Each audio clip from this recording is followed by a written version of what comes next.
Ушул кандуу окуяда менден сурап атпайбы кээ бири? Сиз кандай деп ойлойсуз, урматтуу президент? Сиздин күнөөңүз барбы деп? Менин күнөөм бар. Менин күнөөм эмнеде? Ушуну алдын ала билбегенимде. Менин күнөөм ушунда, ушу биздин коопсуздук комитетинде мындай маалымат жок болгон. Ушундайга барат деп, курал менен кан төгүп, бийлик алат деген эч кимде ой жок эле. Арасында урматтуу агайын туугандар, кандайдыр бир дары ичкен, наркотик берген, ушундай абалда эчтекени көрбөгөн, эчтекени укпаган, эчтекени түшүнбөгөн балдардын саны көп эле. Буларды просто баягы астына коюп, мына ушу ак үйдү аласың деп үгүттөп, ар деме менен ар кандай дары дармекти берип чыгарышты. Ошондуктан мен айтып атам, мен эле мага эле баягы болгон окуянын баарын жүктөй бербей, эл аралык көз карандысыз комиссия келсин Кыргызстанга. Мен коркпойм андан. Ошо комиссия келип, мына болгон окуянын баарын териштирсин. Азыркы мен үстүмөн иш козгогонуна жүрүп аткан тергөө ал бир жактык болот. Ошо комиссия келип, баарын тактап, анализдеп, териштиргенден кийин анан кийин айтсын. Урматтуу Курманбек мырза, бул сиздин күнөөңүз десе, мен элим астында жооп бергенге мен даярмын, туугандар.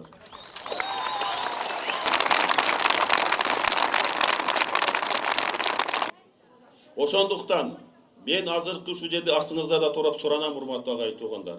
Бул митинг бүткөндөн кийин дагы могу үйдү басып албагыла. Турсунчу ошо. Кимди койсо коет, иштей берсин айнанайын туугандар. Анын колунан баары иштеке келбейт, ал иштей берсин азыр.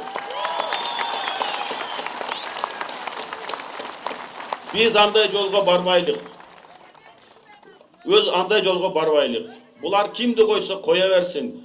Мен дайым айтып келгем. Мен эл менен болгом, мен элге таянам. Менин негизги күчүм бул эл, мен эмес.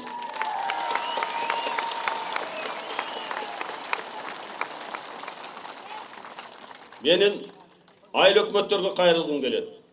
Урматтуу айыл өкмөттөр, айыл өкмөттүн башчылары. Силерди кызматтан кетиргенге эч кимдин укугу жок. Айнанайындар, коркпой, үрүкпөй отуруп иштебейсиңерби? Силерге бардык шартты түзүп бердим го мен. Бардыңарды машина менен камсыз кылдым. Эмгек акыңарды көтөрдүм. Аппаратта иштегендердин айлыктарын көтөрдүк. Компьютерлерди бердик. Элге кызмат кылбайсыңарбы, иштебейсиңерби? Бир 4-5 жөкүр келип эле кет десе эле кете бересиңерби?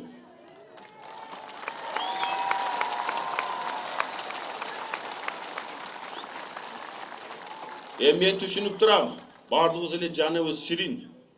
Бирок айнанайындар, кичине жигиттерге кайрыламан, жигит болгондон кийин өлсөң да туруп өлүш керек да. Жатып өлбөй.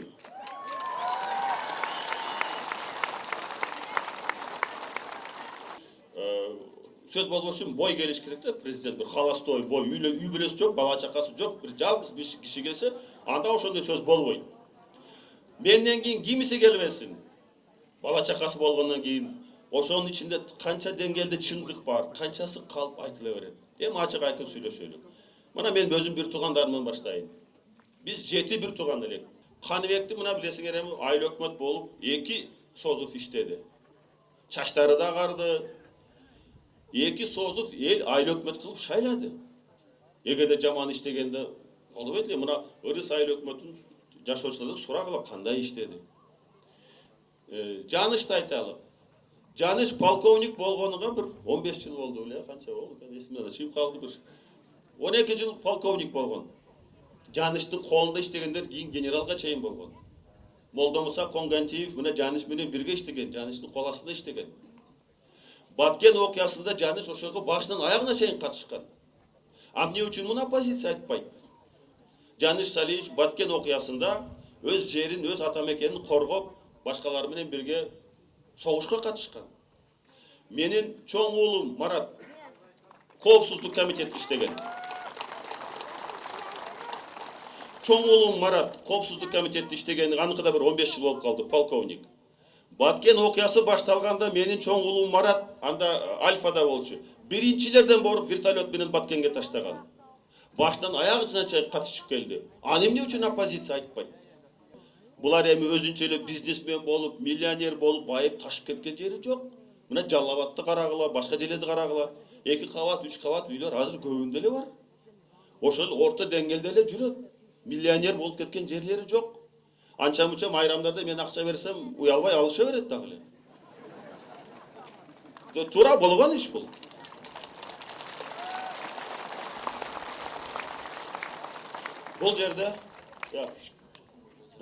Бул жерде оппозицияга жакпаган менин бир балам бар.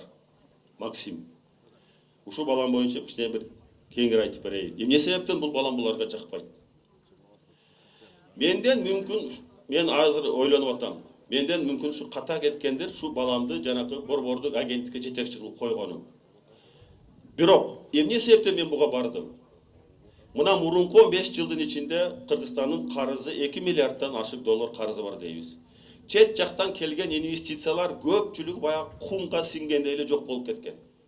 15 жылдын ичинде Ош Бишкектен башка бир жолу оңдолгон жок. Максим мектепте окуп жүргөндөн бери бул бизнеске жакын жигит. Муну да эч жерде айткан жок элем, азыр айтып берейин. Мен Көкжайыкта горком партиянын биринчи катчысымын. Анда бул балам 6 класста окуйт эле. 6 класста окуйт эле. Бир күнү үйгө келсем, ушул жанакы коробка сигареттер жатат. Мен тартпайм. Кимдики десем, аялым айтат, Татьяна Сергеевна, айтпай жашырын акыр айтты, Максимдики. Бул ошо мектепте окуп жүргөндө эле жанакы жакшы окуган үчүн Москвага жөнөтсө, ошол жерден баягы баалуу сигареттерди алып келип, бизде дефицит эле анда, баягы апал, сапал дегендер. Ошолорду алып келип, Көкжайыкка алып келип акырын сатып атыптыр, карасаң. Эмесе мен биринчи секретармын, ай. Бул ачка калган жери жок. Мектептен окуп жүргөндөн баштап бул баланын акыл эси бүт ушу бизнеске жакын экен. Эми муну күнөөсү эмнеде, урматтуу агайын туугандар? Мен балам отличие менен бүттү университетти. Айткам мен Максимге, сен бүтүп атасың. Агаң коопсуздук комитетте иштеп атат. Сен может быть сотко барасың, же милиция кызматкерине барасың десем, жок папа, мен күтпөйм дейт. Качан мага бирөө взятка алып келет экен деп мен күтө албайм. Мен өзүм акча табышым керек, өзүм иштешим керек деп бизнеске кеткен. 3-чү курстан баштап чоң бизнесте жүрдү. Азыр Максимдин деңгээли ачык айтып коюшум керек. Бийик эл аралык деңгээлге чыккан. Көзү ток, көңүлү ток, эч качан мамлекеттин чөнтөгүнө кол салбайт. Канча министрлерди койдум. Эми эле койсоң 5-6 ай жакшы жүрөт, анан кийин эле урдамай, тономой, жеремей. Максимди алып барганым себеби ушул чет жактан келген инвестициялар. Рас мен өзүмдү баламды ошол жерге койгондон кийин, демек жоопкерчиликти мен өз мойнума алып атамбы? Туура да бул.